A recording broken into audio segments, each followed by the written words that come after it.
What is going on with my hair? Now you're all tangled. This is not going well. You keep tilting. You're sinking. Stop it. Oh, can you just work?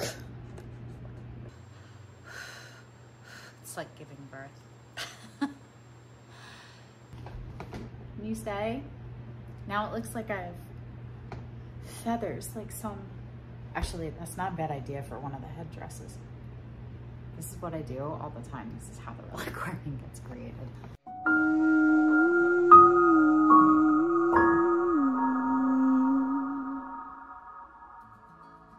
Okay, so 10 years ago today, I invited a bunch of people randomly to my house. People that in some cases I hadn't even met yet, because I had this wild inspiration for a series of images called the Reliquarian.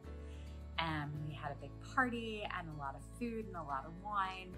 And there were some really amazing creatives that have become really good friends over the last decade and helped with this project. And this series of images that I thought I was creating started to bleed into each other. And I started asking myself what happened before and after the image that I was creating in that moment.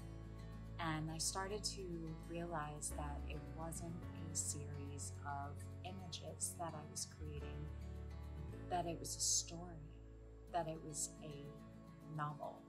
And that novel actually became 9 novels, the genealogy of the Reliquarian. And it was everything I loved about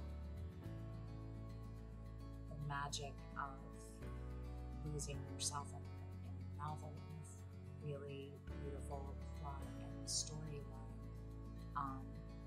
but with everything that was charming and gorgeous about a really beautifully designed children's book that was illustrated alongside it.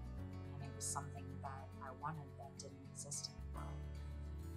I have been making up stories and creating art from strange things other people throw away or overlook since I was little.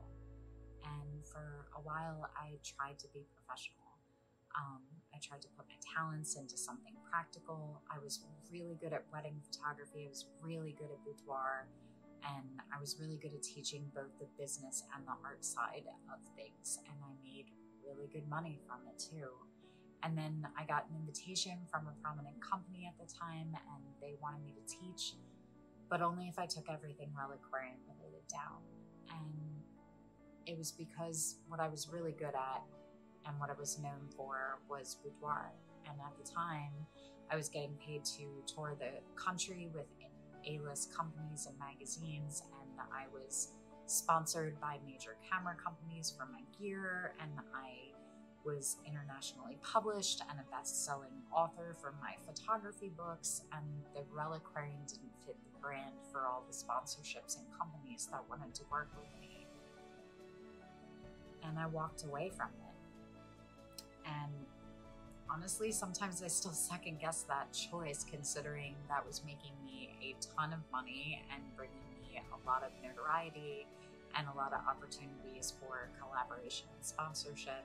And so far, in the last 10 years, the Reliquarian has brought me $0 and none of those traditional metrics of success. But I think we know in our deepest hearts what we're meant to be doing. And we let that get drowned out by shoulds and supposed tos that are set forth by other people who do not have our soul contracts, that don't have our passion and our purpose beating in their hearts. And when I look back on 41 years to my earliest memories, I see parts of the Reliquarian in my earliest stories and drawings and games and make-believe that I played. There's 2 elements, I think, to this for me that have been going on for most of my life. love for old and abandoned buildings. And the make-believe worlds and characters I made up in my mind to escape the reality of most of my childhood. And so Elysian Sanctuary is born from the reliquarium, and if you read the book, you'll understand the origin of the name Elysian. But for me, the nonprofit has always been about this idea of creating a safe space to explore the things that art can say when words cannot. And it's about giving creatives a place to call home and a place to create their own kind of magic.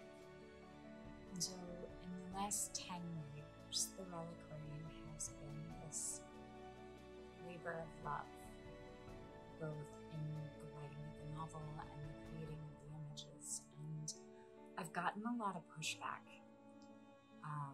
on that because they're created mostly in camera.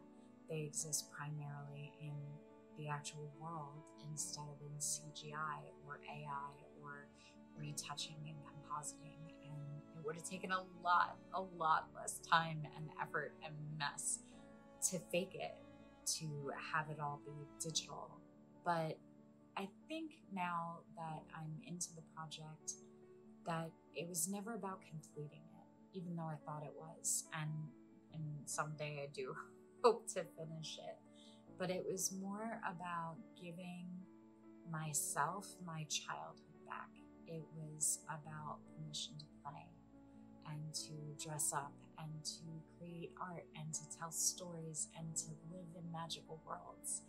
And the really beautiful thing for me has been that for the moments on set, everyone that is there gets to live in those worlds too. They get to taste the food and feel the fabrics and explore the trinkets and the oddities.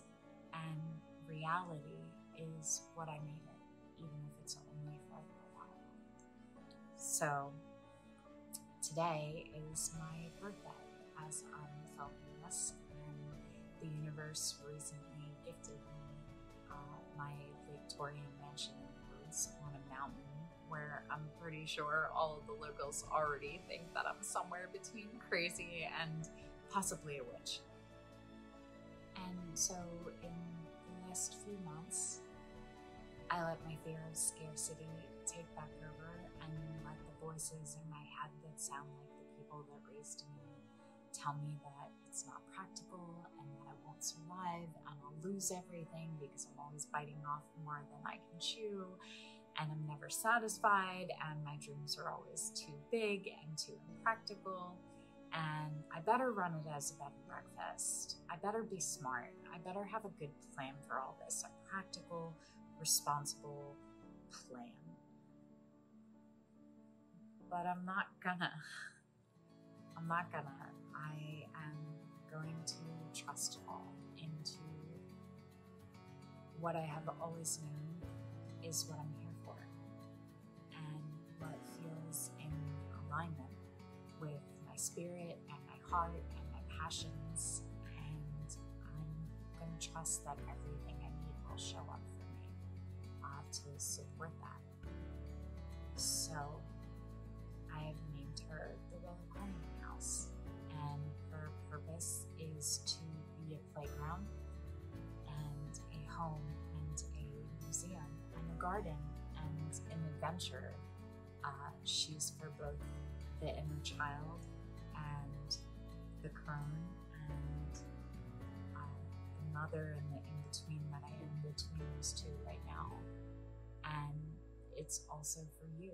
It's a place you can come stay, and she'll have room set aside for residencies for artists and musicians and writers all year long.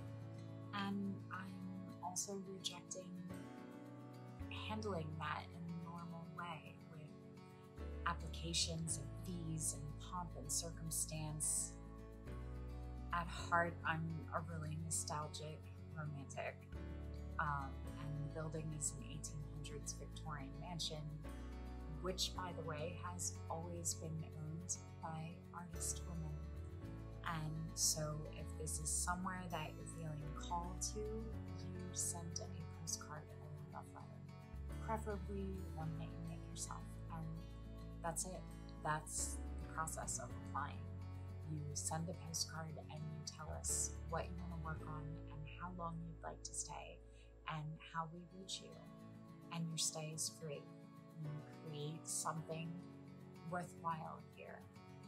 And in the in-between, I too will be trying to create something worthwhile here and gifting myself a several decades long residency to complete the reliquarium, where I will continue to create an ongoing permanent life installation for the author and the artist, as well as her characters. And I'll be documenting the entire process and sharing footage from the last decade of creativity. I'll be creating tutorials and classes and sharing how I transform the spaces into magic. And if you find yourself wanting to be a part of that, you can come and exist in these worlds that I have always existed in. So my gift to myself this birthday is authenticity and courage, to be truly happy, to be truly myself. And my hope is that it gives you, whoever you are on the other side of this video, the courage to live authentically and in your beautiful power and passion and purpose also. And that you know that I am cheering you forward into what you know you're here for too. I love you. Please like and subscribe and drop me a comment below if this resonates with you. I try to read everything that gets sent to me. This is meant to be community. It's meant to be a conversation. I'm a girl that has always been in search of her family. If you are saying me too, I feel like that, then it's likely that we're family, that we're kindred spirits. And I look forward, whether physically or virtually, to welcoming you home. So I told myself that I would be brave today and I would post this video and get over my fear of being in front of the camera instead of behind it, which is where I'm much more comfortable. And I would invite the love and support that I am always pouring out, and that I would celebrate both my and the reliquarian's birthday by being courageous. And I thank you. I thank you for the love and the support and the kindness, and for walking this path with me with Elysian Sanctuary and with the reliquarian and with my family life, because it matters more if you're part of it. And I mean that so sincerely. Like, it's for you. It's always been for